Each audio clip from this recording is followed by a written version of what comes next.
Good morning, good afternoon, and good evening mga kakuripots. Jungle Leopard Fans Part 2. Ang dami kasi nilang fans, di ba? Ang daming itsura, ang daming model.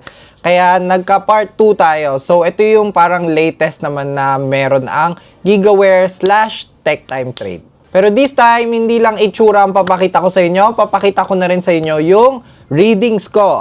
Medyo technical tayo ngayon. Pero feel ko malaki ang margin of error natin dyan. Pero makikita nyo naman yung kung paano ko siya ginawa. Okay, so may readings tayo ng lakas ng hangin or bilis ng hangin at saka yung decibels ng mismong fan, kung gaano siya kaingay. So, tansya-tansya lang yan. Lahat ng fans na babanggitin ko today ng Jungle Leopard ay i-compare ko sa isang fan na meron akong dyan lang, na nakatambay lang siya. So, hindi na ako bumili kasi syempre, ang itsura, comparable kasi ang Jungle Leopard, kilala naman natin sino ginaya niya, di ba? Ang Lian Li. Pero mahal kasi ang Lian Li, nakita ko yung SL Infinity nila, nasa around 1,700 pesos isa. Hindi comparable yan di ba? So, unlike sobra. So, naghanap lang ako na meron ako dyan na nakatambak lang dyan sa bahay, which is ang Arctic P12. Non-Pro. Okay? Na, alam ko may Pro version na ngayon, pero non-Pro lang kasi yun nandyan. Matagal na yun. Okay? So, ang specs ng P12 is around 120mm rin siya. So, same sa Jungle Leopard fans na tinesting ko. 1050 RPM. So, 1050. At saka, walang RGB. So, take note nyo na lang yan. Price at around 370 pesos, give or take, mga ganyan. Wala pang discounts yun. So, per series ko siyang gagawin. Mamaya magigess nyo bakit ko grinupo tong mga fans na to. First set is ang Prism 4 series. So, another Prism 4. Dati may Prism 4 other variants na ako. Ngayon, Prism 4 EX, Prism 4 RS Ultra, at saka Prism 4 Ultra. So, first, Prism 4 EX. Ano ang Prism 4 EX? Actually, pinagkaiba lang niya sa Prism 4 Pro. Kung ano yung Prism 4 Pro, check out the previous video na lang. Kung sa YouTube kayo nanonood, pag sa Facebook kayo, hanapin nyo na lang. Ang pinagkaiba niya sa Pro is parang mas malaki lang ng konti yung infinity mirror niya sa sides. Kasi meron pa rin naman siyang infinity mirror sa gitna ng mismong fan. Yun lang yung nakita kong parang iba sa kanya compared sa Pro.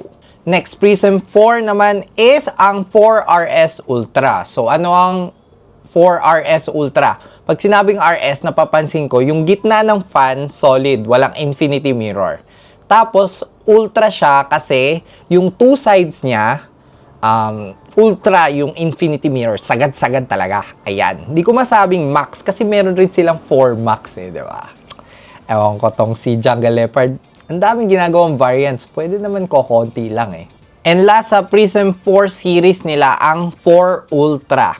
So, ang pinagkaiba niya sa 4RS, tulad na sinabi ko, yung gitna ng fan is infinity mirror. Tapos, same na siya sa 4RS Ultra sa iba.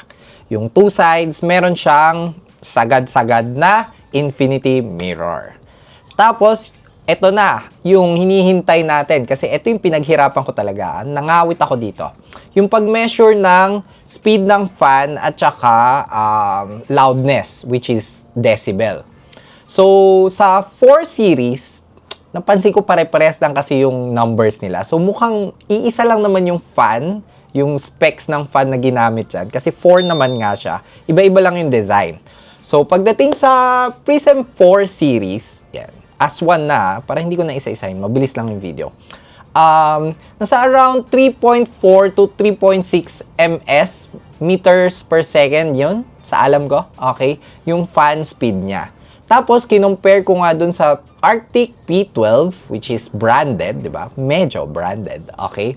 Nasa around 3.1 ata meters per second yung Arctic P12.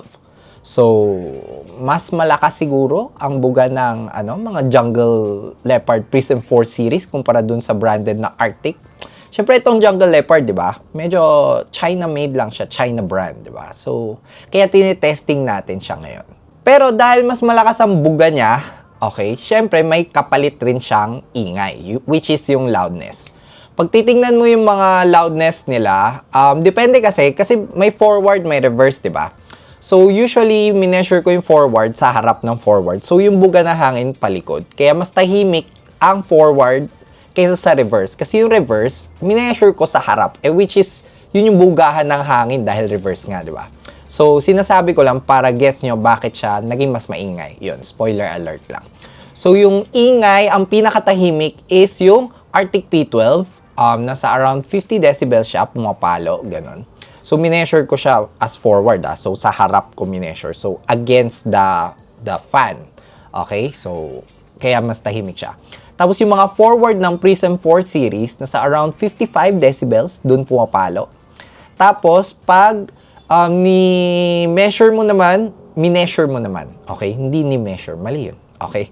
So, nung mineasure ko naman yung Prism 4 na reverse, Prism 4 series na reverse, yung tatlo, pumapalo na sa around 60, ganyan.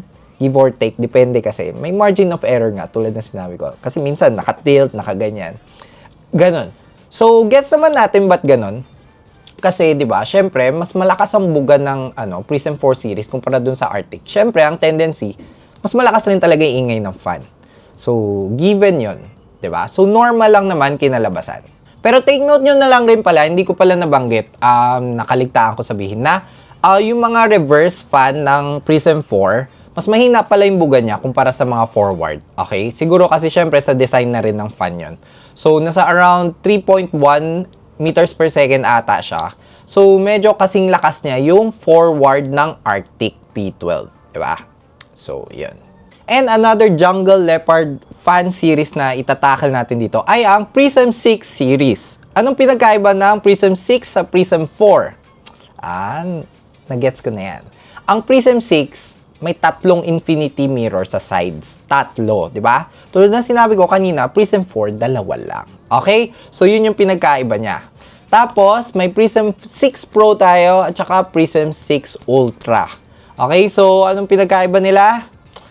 Parehas silang merong infinity fan sa gitna ng fan. Infinity fan tuloy. Infinity mirror sa gitna ng fan.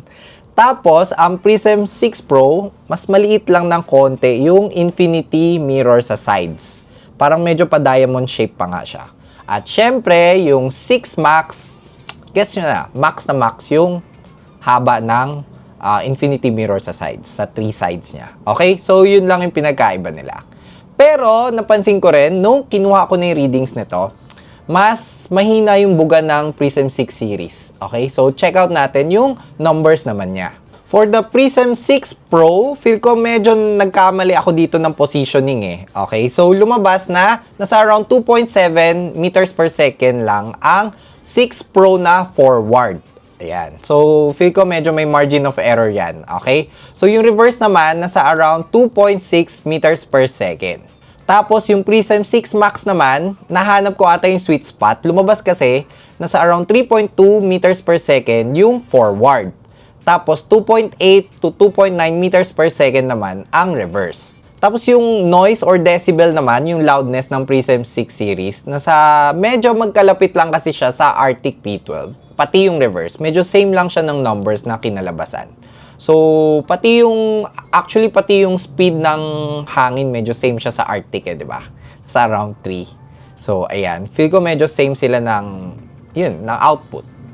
So, anong point ko sa paggawa ko ng video na to? Kasi may nagsabi na maingay daw ang Jungle Leopard fans. May nag-comment sa previous Jungle Leopard fans ko, yung part 1. May nag-comment na maingay daw. So, chinek ko ngayon para lang malaman kung totoo ba. Actually, totoo ba? Hindi kasi medyo mas maingay siya, pero yun nga, mas malakas rin yung buga niya kumpara sa So, parang proportion naman. So, syempre, lalakas yung fan mo. Kahit electric fan, di ba? Pag nag-number 3 ka, syempre, lalakas yung ingay, di ba? Number 1, hindi. Ayun. So, take note nyo pala, naka-max pala yung settings niya. So, yung mga numbers na yan, maximum yan. Kasi, hindi naman siya nakaset sa PC. So, nag-max lang yan. Tapos, di ba, for just 200 pesos lang ang mga presyo ng Jungle Leopard fans, kayang-kaya niya makipagsabayan sa mga mas branded. Di ba? Branded. Okay. Branded na rin naman kasi Jungle Leopard. Di ba? Brand rin naman yan. Okay? So, yun lang yung point ko na maganda pa yung RGB niya. Sa totoo lang, may Jungle Leopard ako. Yung mismong unit ko, system unit ko. May Lian Li ako. Meron akong Jungle Leopard. Sinabay ko sa isang system unit. lumalabas, mas gusto ko pa nga yung RGB ng ano, yung kulay ng ilaw ng Jungle Leopard kumpara sa Lian Li. Pero hindi ko na mineasure kasi syempre nakakatamad, di ba? Babaklasin ko yung PC ko para lang sa video na to. Kaya kumuha ko ng ibang fan. Okay? Tapos, di ba, RGB pa siya, mas mahal pa nga yung Arctic P12, di ba? RGB pa to. Maganda pa, di ba? Maganda pa designs niya. Di ba? Actually, not bad. For me, okay na okay yung Jungle Leopard. Kaya nga meron rin ako. Matagal na yung Jungle Leopard ko 2022 pa ba yung PC ko? 2022 or 2023. So, at least may 2 years na. Ayan, may 2 years na. Okay naman, wala namang problema. Umiikot pa rin. Tapos, kung bibili pala kayo ng mga fans, check out nyo rin yung Jungle Leopard na PWM ARGB hub. Okay? Up to 9 fans ang pwede mong kabit doon. Okay? Ililink ko na rin dyan. Okay? So, ayan. Nakahawak rin naman ako. Yun yung ginamit ko sa testing na to. Okay? So, links at the description na lang kung gusto nyong bilhin yung mga fans at saka yung hub nga tulad ng sinabi ko. Thank you again to Gigaware/TechTimeTrade for... Actually, hindi nila pinadala. Ginawan ko lang ng content. Okay? So, like this video naman kung nakatulong ako sa pag-shopping nyo and consider subscribing na lang to support the channel. So, sige na. Let's do this again next time. Bye-bye!